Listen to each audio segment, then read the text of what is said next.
സർവശക്തനായ സർവകൃപാലുവായ ദൈവം ആയുസ്സിൻ്റെ ഒരു ദിനം കൂടെ ഒരുക്കിയതിനെ ഓർത്ത് കർത്താവിന് സ്തോത്രം ചെയ്യുന്നു. ഈ പ്രഭാതത്തിൽ എന്നെ കേൾക്കുന്ന എല്ലാ അഭിഷക്തന്മാർക്കും കർത്താവിൻ്റെ നാമത്തിൽ സ്നേഹ വന്ദനത്തെ അറിയിക്കുന്നു. പ്രത്യേകാൽ വിവിധ രാജ്യങ്ങളിലിരുന്ന് യൂട്യൂബ് ചാനൽ വഴി ഈ സന്ദേശം കേൾക്കുന്ന എല്ലാ അഭിഷക്തന്മാർക്കും സ്നേഹ വന്ദനത്തെ അറിയിക്കുന്നു. പ്രത്യേകാൽ ആമേൻ. ഇന്ന് പകലിൽ ദൈവത്തിൻ്റെ വലിയ സാന്നിധ്യം നമ്മൾ അനുഭവിച്ചുകൊണ്ടിരിക്കുക. വലിയ സാന്നിധ്യം. ആമേൻ.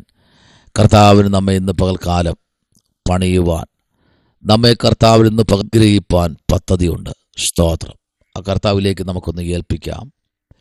ദൈവമഹത്വം നമ്മുടെ മധ്യയെ വെളിപ്പെടുത്തേണ്ടതിനായി കർത്താവിലേക്ക് നമുക്ക് ഏൽപ്പിക്കാം. ആമേൻ. അല്പസമയം ചിന്തയ്ക്കായി 132 സങ്കീർത്തനം അതിൻ്റെ 18 വാക്യം, 132 സങ്കീർത്തനം അതിൻ്റെ 18 വാക്യം.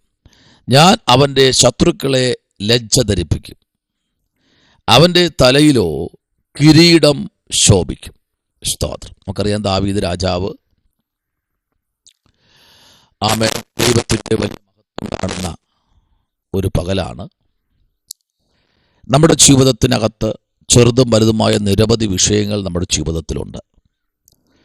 ഒരു നിമിഷം പോലും മുൻപിലോട്ട് പോകുവാൻ കഴിയാതെ വരിഞ്ഞു മുറുക്കുന്ന ഒത്തിരി പ്രശ്നങ്ങൾ നമ്മുടെ ജീവിതത്തിലുണ്ട്. എന്നാൽ അവിടെയെല്ലാം ഒരു ദീപം പോലെ നമ്മെ തെളിയിക്കുന്ന ഒരു ദൈവമുണ്ട്. സ്തോത്രം. എവിടെ നമ്മുടെ കാൽ ഇടറിപ്പോകുമോ അവിടെ നമ്മുടെ കർത്താവ് ഇറങ്ങി വരും. സ്തോത്രം. എവിടെ നമ്മുടെ കൺകൾ നിറയുമോ അവിടെ നമ്മുടെ കർത്താവ് ഇറങ്ങി വരും. എവിടെ നമ്മുടെ ജീവിതത്തിൽ ഒരു വേദന ശത്രു കൊണ്ടുവരുമോ അവിടെ ഓൺ ദ സ്പോട്ടിൽ കർത്താവ് ഇറങ്ങി വരും. ഇന്ന് പകലിൽ ഒരു വലിയ ആത്മനിയോഗം നമ്മുടെ ജീവിതത്തിൽ പിന്നെയും വെളിപ്പെടേണ്ടതിന് വളരെ പ്രാർത്ഥനയോടും തികഞ്ഞ ദൈവാശ്രയത്തോടും നമുക്കായിരിക്കാം. ഇവിടെ നമ്മൾ വായിച്ച വാക്യം ഇതാണ്: ഞാൻ അവൻ്റെ തലയിൽ. സ്തോത്രം. നോക്കിക്കേ. ഒന്ന്, ശത്രുക്കൾ ലജ്ജിച്ച ശേഷം കിരീടം ദാവീദിന്റെ തലയിൽ ദൈവം വയ്ക്കും. ഓക്കെ. 17 വാക്യം പറയുന്നു: അവിടെ ഞാൻ ദാവീദിന് ഒരു കൊമ്പ് മുളപ്പിക്കും, എൻ്റെ അഭിഷക്തന് ഒരു ദീപം ആമേൻ ഒരുക്കി കൊടുക്കും. സ്തോത്രം. അപ്പോൾ ദൈവം തൻ്റെ അഭിഷക്തനായിരിക്കുന്ന ദാവീദിന് വേണ്ടി ആമേൻ ഞാൻ അവൻ്റെ ശത്രുക്കളെ ലജ്ജ ധരിപ്പിക്കും. ഇന്ന് ശത്രുക്കളേറെ പ്രാർത്ഥിക്കുന്നവന് ചുറ്റുമുണ്ട്, ആരാധിക്കുന്നവന് ചുറ്റും ശത്രുക്കൾ ഇളകും. പക്ഷെ അവിടെയും ഇന്ന് പകൽ പരിശുദ്ധാത്മാവ് പറയുന്നത് ആമേൻ ഒരു ദീപം ഒരുക്കിയിട്ടുണ്ട്. Praise the Lord. ഞാൻ അവൻ്റെ ശത്രുക്കളെ ലജ്ജ ധരിപ്പിക്കും, അവൻ്റെ തലയിലോ കിരീടം ശോഭിക്കും. അപ്പോൾ ശത്രുക്കളെ തകർത്തെങ്കിൽ മാത്രമേ കിരീടം ശോഭിക്കത്തുള്ളൂ. എന്നാൽ 33 പറയുന്നു, 133 പറയുന്നു, ഇതാ സഹോദരന്മാർ ഒത്തൊരുമിച്ച് വസിക്കുന്നത് എത്ര ശുഭം, എത്ര മനോഹരവും ആകുന്നു. ഒന്ന് കൂട്ടായ്മകളെ തകർക്കുക, ബന്ധങ്ങളെ തകർക്കുക, ആമേൻ ദൈവമായിട്ട് ഉള്ള പ്രാർത്ഥനകളെ തകർക്കുക. ഇത് ശത്രുവിൻ്റെ വലിയ പദ്ധതിയാണ്. ഇന്ന് പകലിൽ അങ്ങനെ ആരെങ്കിലും വേദനിക്കുന്നവർ ഇത് ശബ്ദം കേൾക്കുന്നെങ്കിൽ നിങ്ങളുടെ തലയിൽ കിരീടം വരേണ്ട സമയമായി. ഉടബൽക്കമന ജൂഡവനാരകൽക്കനാദി. ഈ പ്രഭാതം നമ്മുടെ ജീവിതത്തിനകത്ത് നിർണയിക്കപ്പെട്ട അഭിഷേകം പ്രാപിച്ച നിയോഗപ്രകാരം ജീവിക്കുന്ന ഓരോ കുഞ്ഞുങ്ങൾക്കും ഇന്ന് പകലിൽ ഇതൊരു ആത്മീക ആമേൻ ദൂത് ആയിരിക്കും. പലപ്പോഴും നമ്മുടെ ജീവിതത്തിനകത്ത് വളരെ വേദനിപ്പിക്കുന്ന അനുഭവങ്ങൾ കടന്നു വരാറുണ്ട്. പക്ഷേ ദൈവം പറയുന്നു, ഇന്ന് പകൽക്കാലം ഈ പ്രഭാതത്തിൽ നിന്നെ മാനിക്കുന്ന ഒരു ദൈവമുണ്ട്. 132:13 വായിക്കുന്നു: യഹോവ സിയോനെ തിരഞ്ഞെടുക്കുകയും അതിനെ തൻ്റെ വാസസ്ഥലമാക്കി. ആമേൻ, സ്തോത്രം. അപ്പൊ ദൈവം ഒന്നിനെ തിരഞ്ഞെടുത്തു കഴിഞ്ഞാൽ അതിന്റെ സകല ഉത്തരവാദിത്വം ദൈവത്തിന്. എന്നെ ദൈവം തിരഞ്ഞെടുത്തു, എൻ്റെ ഉത്തരവാദിത്വം ദൈവത്തിന്. നിങ്ങളെ ദൈവം തിരഞ്ഞെടുത്തു, നിങ്ങളുടെ ഉത്തരവാദിത്വം ദൈവത്തിനാ.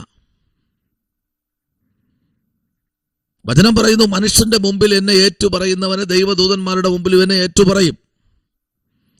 എന്നാൽ മനുഷ്യന്റെ മുമ്പിൽ ദൈവത്തെ തള്ളിപ്പറയുന്നവനെ ദൈവദൂതന്മാരുടെ മുമ്പിൽ ഇതയും തള്ളിപ്പറയും.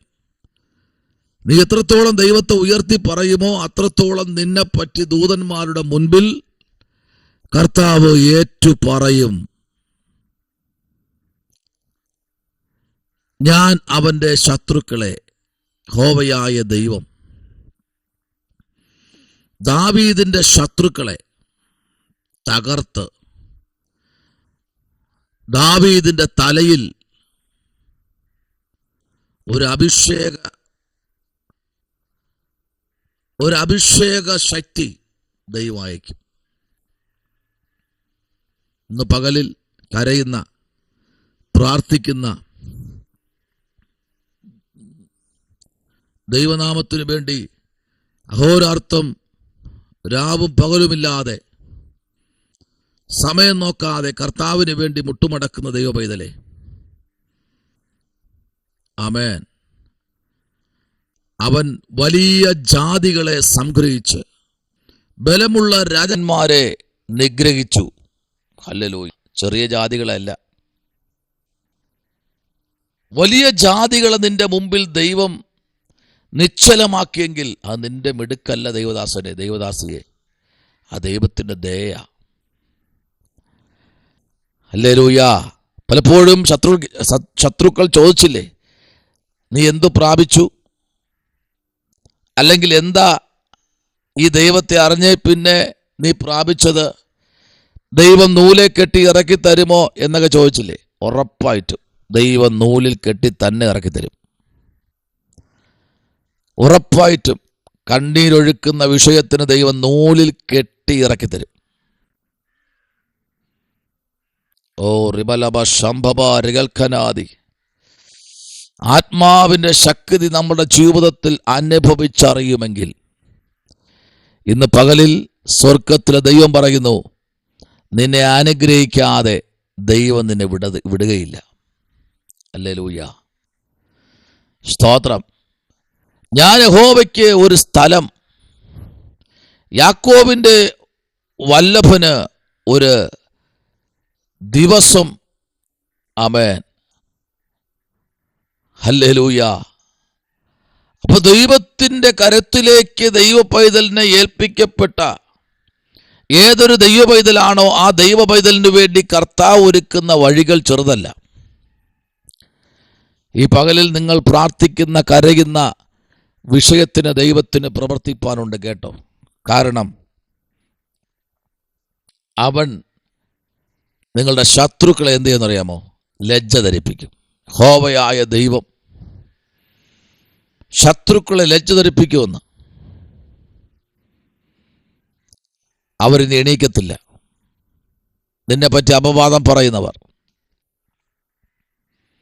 ഹല്ലേലൂയ, ഇതിനെപ്പറ്റി ആമേൻ നുണപ്രചരണം നടത്തുന്നവർ, ഇനി അവർ എണീക്കത്തില്ല. കർത്താവ് അവരെ ലജ്ജ ധരിപ്പിക്കാൻ പോകുകയാണ്. ആ കർത്താവിലേക്ക് ഇന്ന് ഏൽപ്പിച്ചു കൊടുക്കാം. അടുത്ത് പറയുന്നു, അവൻ്റെ തലയിലോ കിരീടം ശോഭിക്കും. ഒരു കിരീടം നിങ്ങളുടെ തലയിൽ വയ്ക്കുന്ന ഒരു പകൽക്കാലമാണ്. പ്രാർത്ഥിക്കും. പരിശുദ്ധനായ ദൈവമേ, സ്വർഗ്ഗ നല്ല പിതാവേ, അനുഗ്രഹിക്കപ്പെട്ട നല്ല പകലിനായി സ്തോത്രം. ദൈവം ഞങ്ങളെ ഒരുമിച്ച് അനുഗ്രഹിക്കണം. അങ്ങയുടെ രക്തം കൊണ്ട് മുദ്രയിടുമാറാകണം. കർത്താവേ, അങ്ങയുടെ മക്കളെ അങ്ങയുടെ തങ്കക്കരങ്ങളിലേക്ക് ഏൽപ്പിക്കുന്നു. ആണിയാൽ തുളയ്ക്കപ്പെട്ട കരം ഇന്ന് പകലിൽ ഞങ്ങളുടെ നടുവിൽ ഇറങ്ങി വരണം. അടിയനേസ് അമേൻ സഹായിക്കണം, അനുഗ്രഹിക്കണം. അത്ഭുതം ചെയ്യും. പ്രാർത്ഥന കേട്ടിരിക്കാൻ നന്ദി. യേശുവിൻ അൻപുള്ള നാമത്തിൽ തന്നെ ആമേൻ.